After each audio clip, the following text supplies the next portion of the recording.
Some say that the Christian church has become nothing more than big business, with many skeptics calling church a waste of time and money. How is it that we as Christians can get back to the origins of our faith? Could it be that the solution to this is comedy? And could it be that we need to take ourselves less seriously and maybe look at ourselves through a different lens in order for the church to continue moving forward in the way God has demanded? Let's talk about it.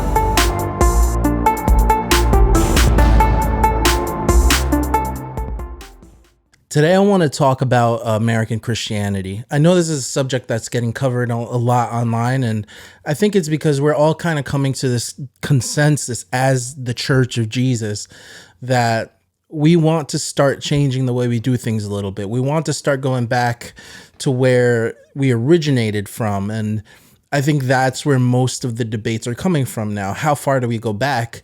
Do we go back to the Reformation? Do we go back to the Catholic Church? Do we go back even further to the Acts Church? Now, for me, it's interesting to see all the different arguments, and I'm more prone to saying, hey, I want to go back to like the way the biblical apostles and disciples lived their lives. But I know a lot of people are not even thinking about that conversation when it comes to Jesus. A lot of us are just entertaining church just as it is in a building on a Sunday, 10 a.m., and you go for an hour and a half, and then you go home and you watch the football game. And I think that's one of the most toxic things in Christianity, but sometimes it's a little bit of a hard conversation to have with people that are new to church, or they don't understand these concepts yet, right? They haven't looked into it. It doesn't appeal to them yet. And so I want to see this video that a friend of mine actually made. It's been getting quite some traction online, so I think it would be cool to take a look, and it's called "What If Christianity Had a Commercial?" Are you tired of waking up for Sunday service after a night of fun? Not really an avid Bible reader? Maybe you still see the point in prayer, or perhaps you're not ready to let go of those sinful habits. Well, say no more. Come on down and try out American Christianity. You'll love our lightweighted, progressive, non-convicting TED Talk sermons. Bible study? Not anymore. Just follow our Instagram page for all your theological needs. Our philosophy is come as you are and leave as you are. Nothing is required of you. Check this out. Discipleship, not required. Evangelism. Oh man. All right. So you obviously see this is a joke, but it brings up an interesting point, which is the way that we do church here in America today in 2023 is meant to suit your needs. That's as far as it goes. Do you want to go to Bible study? Do you not want to go to Bible study? Whatever is needed, we have an option for you. And I love this because it kind of brings in humor, and it's, a little bit of satire. But nonetheless, it kind of speaks truth. He's kind of going hard, he's like, oh, no discipleship required. And you see, when you take away these things that are pillars of Christianity, you're left with like a social club that has some cool music going on at 10 a.m. So let's finish this off because it's really funny. Not required. Repentance, not required. All that we ask is you stream our worship album on Spotify once a week. It's that easy. Have you been fruitful and multiplying? Got kids? No problem. Drop them off Friday night at youth group, and we'll have them being professional dodgeball players by the end of senior high. And not to mention, they'll love our Avengers Bible reading plan. But wait, there's more. Don't want to get wet during baptism? Don't really see an importance of being part of a church family? Don't even feel like showing up at church at all? No problem. We welcome you to come out and try our new Metaverse church plan. Whatever you want. The Metaverse church is hilarious because I've seen churches start to do this now. I don't know if this is before or after that this video was made, but it really is hilarious to see, like, during COVID, live streaming church became the norm. All that really did, in my opinion, was just give people the ability to not be a member of a church, right? You can feel like you're involved without actually being involved. You can feel like you're a member of the congregation without actually being in the congregation and without anybody knowing who you are. And in a lot of ways, that's emblematic of the major problem here in church in 2023 is that nobody wants actual community where you're accountable to somebody, where you're building genuine relationships with Jesus at the center. We would rather be in our offices. We would rather be at our passions, creating these superficial relationships that are built on mutual interest instead of the thing that matters most, which is Jesus. And it's an interesting point because the church gathers together all sorts of people that apart from Jesus would never coexist. There's people in my congregation that if it wasn't for Jesus, we would have zero in common. But what it forces you to do is it forces you to get to know the heart of that person, understanding who Jesus is in our lives and building a relationship based on that. And guess what? It lasts longer that way. There are less, there's just as much up and downs when it comes to emotions and stuff, but there's less selfishness, and you have a real opportunity to build foundational relationships that can really influence your life. And it's not this superficial networking thing, or it's not this, social club where you go to like just find a spouse or whatever the case. It's deeper than that. These are people that you are actively partnering with in life to really find the most fulfillment possible in the words that God has written for us. And I think that's like an invaluable part about church that people don't really understand, because if they did, the churches would all be full. I talked about this on the channel maybe a few months ago, but to me, the mega church era is dead.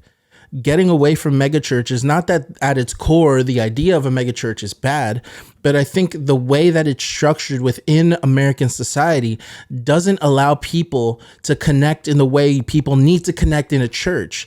And so you have no incentive to actually get to know anybody because you're a number. And I'm not saying that this is every megachurch. Obviously, there are exceptions, but for the most part, that model lends itself to anonymity. I'll tell you something. When I was in my 20s, man, when I was kind of coming up and just learning about who Jesus was, I needed a lot of pushing. I needed a lot of close relationships that would be willing to challenge me in places that I did not like being challenged, like genuinely. And the church did that for me because my church was very small. There wasn't more than 50 people in my church. And I think that's an invaluable resource. Just like, and let's make an equal comparison to education and in politics, people are pushing for smaller numbers in classrooms because there is a lower teacher to student ratio, meaning that each student can get more face time with the teacher and more accountability and more attention, right? And therefore better education.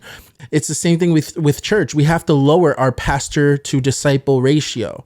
And I think that's crucial in order for the church to get back, to restore itself, to become powerful, to become an entity again. Like I trust in the sovereignty of God, and I know that the gates of hell will not prevail against us. But I also have an understanding that we have to do our part in the church. We have to do our part in showing people how to do this accurately. Very much advocate for the church. I think the church is God's plan for humanity. I think it's needed. Not only is it needed, it's demanded by the Lord, and Jesus himself is in love with his church. And so I never want to seem like I'm undercutting the church or attacking it.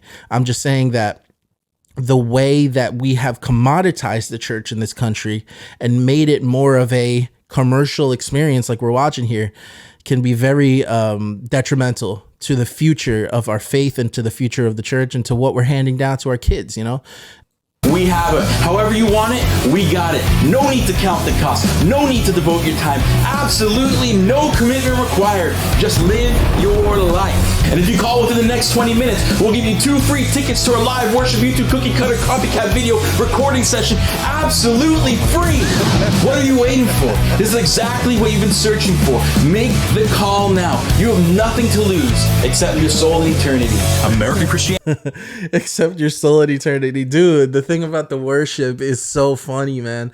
Like, yes, there's cookie cutter worship. Like, you can copy and paste the way that our worship looks in churches, and you can't even tell the difference in churches. Sometimes I'm scrolling through Instagram and I'm on stories, and I see just church to church. And if I didn't know the people in these churches, I wouldn't be able to tell them apart. It's a tough conversation because art gets involved. What is art and how should art be perceived in the church? What place does it fit? And that's a deeper conversation that I would love to have. But just in the overall scheme of things, there's definitely some stuff we have to think about when we're doing or setting up the worship of our church. This doesn't mean that if you have lights and a good guitarist and drummer that you should leave your church. That's not what I'm saying. But what I am saying is that the emphasis is placed there. The Chinese church, and I think that's a perfect example. Like, these people live their faith out in secret, right? And the only advertisement that they have is a life lived. The only advertising that that church had in China when it was illegal for them to be Christians was just being different, right? Was prayer. And then secretly they'd be like, yo, on Thursday, now that you're a believer, on Thursday, come, we're gonna gather and we're gonna celebrate. And that gathering was a risk. And that gathering was a sacrifice, but it was also rejoicing. And it was also celebration of what God is doing in the world and in their lives personally. And so I think that we have to get to a place where we can gather some semblance of that. And it's hard when America is so free and we're able to worship in such freedom. It's not like that's a bad thing, but I think we've gotten soft, man. Let's close out with a little the end of this infomercial here. Christianity, no commitment required. Live your life as is and never fear persecution. 1-800-5853-9276. That's 1-800-5853-9276 or 1-800-LUKEWARM. Oh, man. Obviously pure jest, but not all churches are like this, but most. He throws a jab at the end, dude.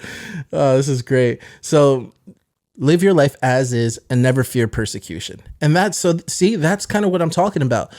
A life lived as a Christian will bring on persecution, will bring on trials. That's how you know you're doing it properly. A life lived without Christ will still bring on problems, but they won't be problems that God asks us to deal with. For example, we won't be persecuted for our faith. We won't be shunned from society for believing certain things about marriage or believing certain things about abortion. We won't be shunned for those things if we don't live life as true Christians, understanding the principles of God and living them out in our day-to-day lives. We won't get attacked for having gender roles in our marriages and having a lot of children, right? Because that won't be something that's priority to us if we're not actually Christians. But if the fruits of our life are actual Christian fruit, people will see it and be willing to attack. And that's actually what I'm going to do a video on as well, which is how the world has taken the principles of Christianity, such as marriage, such as gender roles, such as, men providing and being protectors, and they've politicized that and called it far right. This is a little spoiler alert. Let me just close out with saying, thanks so much to This Is Salvation. Make sure you go give him a follow.